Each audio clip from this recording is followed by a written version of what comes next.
हमने आपको दिखाया कि कैसे काक economic marketing private limited company के मालिक किशोर कागड़े ने लॉकडाउन में कई सारे फर्जी योजना चलाकर लोगों से करोड़ों की ठगी कर डाली। इसके लिए हमने इंटरनेशनल ह्यूमन राइट्स काउंसिल के वेस्ट इंडिया जोनल बोर्ड की अध्यक्ष गायत्री कदम के ऑफिस में मौके पर मौजूद कुछ पीड़ितों से एक एक करके विस्तार से इस मामले को जानने की कोशिश की। मेरा नाम फिरोजा मेमन है। मैं आज काक इकोनॉमिक कंपनी के बारे में कुछ आपसे बातें करना चाहूँगी। कुछ आपने वो काक इकोनॉमिक कंपनी में मेंबरशिप ली थी। कुछ कार्ड जो है महाराज्य कार्ड लिया था। कुछ 2021 में लिया था, अप्रैल या मई में मंथ में लिया था। वो लोगों ने हम लोगों को ये बोल के कार्ड दिलाया था कि आप लोगों को हर मंथ में ग्रोसरी मिलेगी, इलेक्ट्रॉनिक मिलेगा, इतना पैसा आप भरो, आपको लाइफ टाइम का कार्ड रहेगा और लाइफ टाइम आपको घर में राशन वगैरह आता रहेगा। और वो लॉकडाउन का टाइम था, इसलिए हमने उसमें काफ़ी ज़्यादा पैसे भर दिए। 20,000 का 25,000 का कार्ड लिया था। मैंने 2 कार्ड लिए थे, मेरी मम्मी के नाम पे भी कार्ड लिया था। हम लोगों को लगा था कि वो राशन पानी आएगा हम लोगों को, लेकिन वैसा कुछ नहीं हुआ। 1 महीने आया हम लोगों को और सेकेंड मंथ से वो आना बंद हो गया। सेकेंड मंथ से आना जैसे ही बंद हुआ, हम लोगों को लगा कि नहीं, ये कुछ फ्रॉड हो रहा है, फ्रॉड हो गया है हमारे साथ में। सिर्फ 1 महीने का वादा करके उसके बाद में नहीं दिया गया। उसके बाद हम लोग काक इकोनॉमिक के ऑफिस में गए, जो कि बोरीवली वेस्ट में उनका ऑफिस है, ऑर्चिड प्लाजा में। उसमें जाने के बाद में हम लोगों को उन लोगों ने बोला कि नहीं, आप लोग वेट करो, थोड़ा आ जाएगा। स्टिल हम लोगों ने थोड़ा वेट किया, लेकिन फिर भी नहीं आया। उसके बाद में हमने उनसे कहा कि हम लोगों का पैसा जो है रिटर्न दे दीजिए आप, हम लोगों को ऐसा कुछ भी आपसे नहीं चाहिए। उसके बाद में उन लोगों ने हम लोगों को एक चेक दिया। चेक देने के बाद में हम लोगों को उन्होंने 1 महीने के बाद का चेक दिया था। 1 महीने के बाद हमने जब वो चेक डाला, मेरा चेक था कुछ 5 जनवरी का चेक। 5 जनवरी का चेक जैसे ही मैंने डिपॉजिट किया, 5 जनवरी का चेक जो है दूसरे दिन बाउंस हो गया। बाउंस होने के बाद में हम लोगों ने को कंफर्म हो गया कि काक इकोनॉमिक कंपनी जो है वो एक फ्रॉड कंपनी है।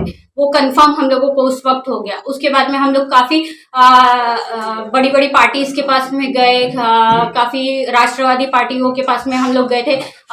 कुछ हमने उनके पास में भी अप्लाई किया था कि हम लोगों को कोई हेल्प कर दी जाए, कुछ किया जाए, लेकिन ऐसा कुछ भी नहीं हुआ। हम लोगों को काफ़ी कहीं से भी कुछ हेल्प नहीं मिली। उसके बाद में हमने ग्रुप बनाया खुद का, जिन लोगों को फ्रॉड हुआ था, जिनके साथ में फ्रॉड हुआ, हम सारे लोग ऑर्चिड प्लाजा में बोरीवली वेस्ट में काक कंपनी के ऑफिस में गए उनसे बात करने के लिए कि हम लोगों का चेक बाउंस हुआ है।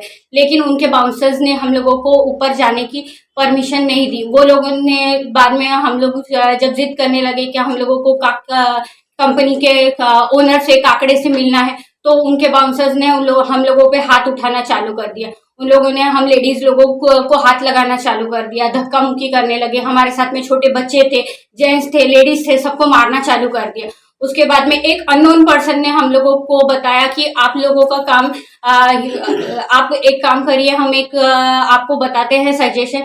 आप एक बोरीवली ईस्ट में इंटरनेशनल ह्यूमन राइट्स की अध्यक्ष है गायत्री मैडम, इनका ऑफिस बोरीवली ईस्ट में है, आप उनके पास में जाइए, वहां पर आपको पूरी तरीके से हेल्प मिल जाएगी इसके लिए। तो हम 2-3 लोग मिलके गायत्री कदम के ऑफिस में गए। गायत्री कदम के ऑफिस में हमने उनको एक लेटर दिया, उनसे मदद मांगी कि हम लोगों को ऐसी ऐसी मदद की जाए, क्योंकि हम लोगों के साथ में काफी ज्यादा लेडीज लोग हैं, बच्चे लोग हैं, जिन पे हाथ उठाया गया है, मारा गया है हम लोगों को, और कुछ हेल्प हम लोगों को नहीं मिल रही है। और हमारे सबके काफी ज्यादा पैसे वहां पर अटके हुए।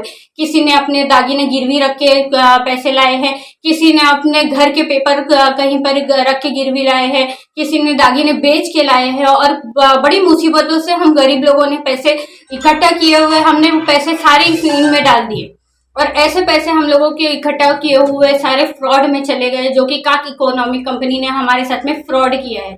उसके बाद में हम लोगों को गायत्री कदम को हमने जैसे ही लेटर दिया, वैसे गायत्री कदम हमारे साथ में आए। उन्होंने कुछ एक्शंस लिए हमारे लिए, और काफी ज्यादा हेल्प हो गई उसके बाद में हम लोगों को। उसके बाद जो काकड़े सा है वो अरेस्ट हुआ। यस, जैसे ही मैडम हमारे साथ में आई, हम मैडम के पास में कुछ 28 तारीख को गए थे। 28 जनवरी के टाइम पे मॉर्निंग में पहले हम लोग वहां पर गए। उसके बाद में आफ्टरनून में हम मैडम के साथ में 3 बजे के करीब गए। 3 बजे मैडम हमारे साथ में वहां पर काक इकोनॉमिक के ऑफिस में खुद आई।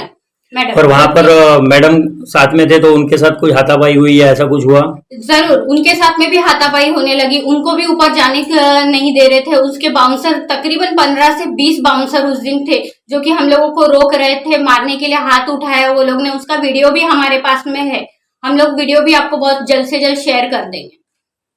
उसके बाद में मैडम के थ्रू और ह्यूमन राइट्स काउंसिल के थ्रू काकड़े अरेस्ट भी हुआ। वो हम लोगों को पता है कैसे अरेस्ट हुआ, काकड़े किसके थ्रू अरेस्ट हुआ है वो हम लोग ऐसे बताना नहीं चाहते, लेकिन हम लोगों को पता है कि हम लोगों को कहाँ से हेल्प मिली है। जितने भी लोग हैं हम लोगों को ह्यूमन राइट्स काउंसिल की तरफ से ही हेल्प मिली है, जितनी भी हेल्प आज तक मिली है वो। और उसके थ्रू ही काकड़े जो है अंदर गया है, जो किशोर काकड़े आज अंदर है। तकरीबन फरवरी मंथ से वो अभी तक अंदर है। वो सारा कुछ ह्यूमन राइट्स काउंसिल की वजह से ही हुआ है।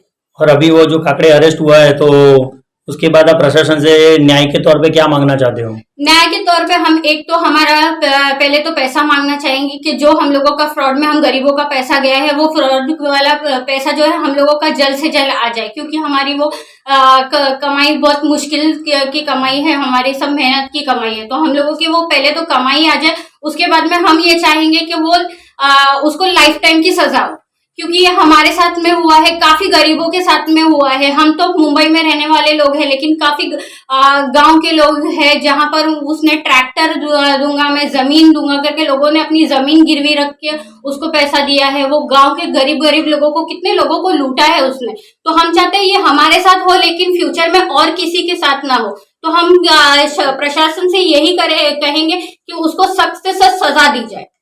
और ये काकड़े अरेस्ट होने के बाद आपको किसी भी तरह का कोई दबाव या कोई धमकियां या कुछ आती है? काफी ज्यादा धमकियां आ रही है हम लोगों को, जैसे कि फेसबुक पे आप देख सकते हैं, यहाँ पर फेसबुक पे जो है हम लोगों को धमकियां आ रही है, गंदी गंदी लैंग्वेज में बातें की जा रही है और गंदी गंदी लैंग्वेज में बताया जा रहा है। यहाँ पर आप देख सकते हैं कि मैं आपको बता भी नहीं सकती कि कितनी गंदी लैंग्वेज जो है उसमें यूज की गई है। मेरे लिए एक लड़की होके मेरे लिए इतनी गंदी लैंग्वेज यूज की गई है। वो लोग कंटिन्यू फेसबुक पे मैसेजेस करते हैं, इवन अभी तो कॉल भी आने लगे, उनके बंदों के कॉल आने लगे हैं और वो लोग सीधा सीधा पूछते हैं आप कहाँ रहते हो, क्या करते हो, ऐसे। और वो कॉल पे किस तरीके की धमकी आपको दे रहे हैं? कॉल पे इस तरीके की धमकियां हम लोगों को दी जा रही है कि हाँ देख लेंगे, आपका एड्रेस निकाल लेंगे, कहाँ रहते हो सब पता है हम लोगों को, हम लोग देख लेंगे आप लोगों को बहुत जल्द से जल्द।